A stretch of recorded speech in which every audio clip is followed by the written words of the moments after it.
രാജ്യമാകെ ചുട്ടുപൊള്ളുകയാണ്. കൊടും ചൂടിൽ മരണങ്ങളും നിരവധി റിപ്പോർട്ട് ചെയ്യുന്നു. എന്ന് തീരും ഈ ചുട്ടുപൊള്ളൽ? ഇങ്ങനെ ചോദിക്കാത്ത മലയാളികളില്ല.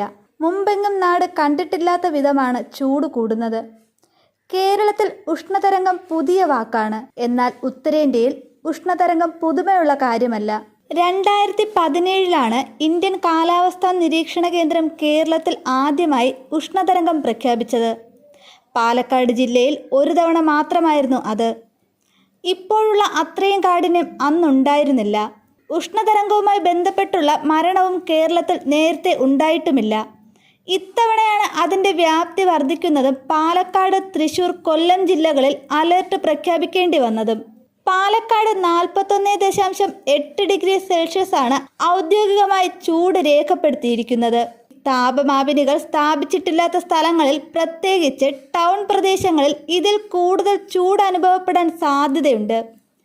കാരണം അവിടങ്ങളിൽ കോൺക്രീറ്റ് കെട്ടിടങ്ങളും ടാറിട്ട റോഡുകളും ധാരാളം ഉണ്ടെന്നതാണ്. പലതരത്തിലുള്ള നിർമ്മാണ പ്രവർത്തനങ്ങളുടെ ഭാഗമായി പച്ചപ്പ് നഷ്ടപ്പെടുകയും കൃത്രിമമായി ഭൂപ്രതലം സൃഷ്ടിക്കപ്പെടുകയും ചെയ്യുന്നു. ഇതൊക്കെയാണ് ഊഷ്മാവിൻ്റെ തീവ്രത വർദ്ധിപ്പിക്കുന്നത്. അതുകൊണ്ട് ഈ പ്രദേശങ്ങളിൽ ചൂട് 43 44 ഡിഗ്രി കടന്നിട്ടുണ്ടാകാം. 2023-2024 വർഷം ആഗോള അടിസ്ഥാനത്തിൽ തന്നെ ഈ നൂറ്റാണ്ടിൽ അനുഭവപ്പെട്ട ഏറ്റവും തീവ്രമായ ചൂട് അനുഭവപ്പെടുന്ന വർഷമാണ്. വരുന്ന മാസങ്ങളിൽ ചൂട് കുറയുമെങ്കിലും അടുത്ത ദിവസങ്ങളിൽ രാജ്യത്തെ സംബന്ധിച്ച്, പ്രത്യേകിച്ച് കേരളം ഉൾപ്പെടെയുള്ള തെക്കേ ഇന്ത്യൻ സംസ്ഥാനങ്ങളെ സംബന്ധിച്ച് ചൂട് 44-46 ഡിഗ്രി സെൽഷ്യസിലേക്ക് അടുക്കുമെന്നാണ് മുന്നറിയിപ്പുകൾ. ചിലയിടങ്ങളിൽ ഒറ്റപ്പെട്ട മഴ ഉണ്ടായേക്കാം. എന്നാൽ ഈ മഴ ഉഷ്ണതരംഗത്തിൻ്റെ തീവ്രത കുറയ്ക്കാൻ സഹായിക്കില്ല. കേരളത്തിൽ വേനൽ മഴ ലഭിക്കാൻ സാധ്യതയുള്ളത് മെയ് 2ാം വാരത്തിലാണ്.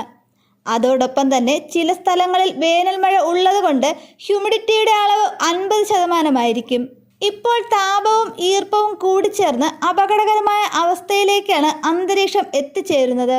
ഈർപ്പത്തിന്റെ എഫക്റ്റ് കൂടിച്ചേരുമ്പോൾ ശരീരം അനുഭവിക്കുന്ന താപനില അന്തരീക്ഷ താപനിലയേക്കാൾ 4-5 ഡിഗ്രി സെൽഷ്യസിലേക്ക് അധികമായിരിക്കും. അതുകൊണ്ട് തന്നെ തികഞ്ഞ ജാഗ്രത പുലർത്തേണ്ടതായുണ്ട്. ഇതിൻ്റെ ഭാഗമായി ശാരീരിക അവശതകൾ അനുഭവിക്കുന്നവർക്ക് അസ്വസ്ഥതകൾ ഉണ്ടാകുവാനും കുഴഞ്ഞു വീഴുവാനും സാധ്യതയുണ്ട്. പ്രത്യേകിച്ച് പകൽ 11 മണിക്കും 3 മണിക്കും ഇടയിലുള്ള സമയം. ഈ സമയത്ത് നേരിട്ടുള്ള സൂര്യപ്രകാശം ഏൽക്കാതെ ശരീരത്തെ സംരക്ഷിക്കണം. രാത്രി സമയങ്ങളിൽ കടലിൽ നിന്നുള്ള ചൂട് ഉയർന്നു പൊങ്ങുകയും അത് തീരമേഖലയെ ആകെ തന്നെ ചൂടിലേക്ക് നയിക്കുകയും ചെയ്യും. ചൂടേറിയ സമുദ്രത്തിൻ്റെ സാമീപ്യവും നമ്മുടെ കാലാവസ്ഥ മാറുന്നതിൽ വലിയ പങ്ക് വഹിക്കുന്നുണ്ട്. അതോടൊപ്പം ആഗോളാടിസ്ഥാനത്തിൽ തന്നെ താപനില എല്ലായിടത്തും വർദ്ധിക്കുന്നുണ്ട്. നമ്മുടെ നിർമ്മാണ പ്രവർത്തനങ്ങൾ മൂലം പച്ചപ്പ് നഷ്ടപ്പെടുന്നതുമൊക്കെ ചൂട് കൂടുന്ന ഘടകങ്ങളാണ്. കേരളത്തിൽ അതിതീവ്ര മഴയ്ക്ക് സാധ്യതയുണ്ടെന്നാണ് കാലാവസ്ഥാ നിരീക്ഷണ കേന്ദ്രം അറിയിച്ചിട്ടുള്ളത്. മൺസൂണിനെ സംബന്ധിച്ചുള്ള കൃത്യമായ പ്രവചനം മെയ് അവസാന വാരത്തോടു കൂടിയേ ഉണ്ടാകുകയുള്ളൂ. 123 വർഷം മുൻപാണ് സംസ്ഥാനത്തെ താപനില രേഖപ്പെടുത്താൻ ആദ്യമായി സംവിധാനമുണ്ടായത്. അന്നു മുതലുള്ള കണക്കുകൾ ഇവിടെ കാലാവസ്ഥാ വകുപ്പിന്റെ പക്കൽ ലഭ്യമാണ്. ചില കണക്കുകൾ അനുസരിച്ച് ഇപ്പോഴത്തെ താപനില 98% മുകളിൽ എന്ന സർവകാല റെക്കോർഡിലൂടെയാണ് കടന്നു പോകുന്നത്.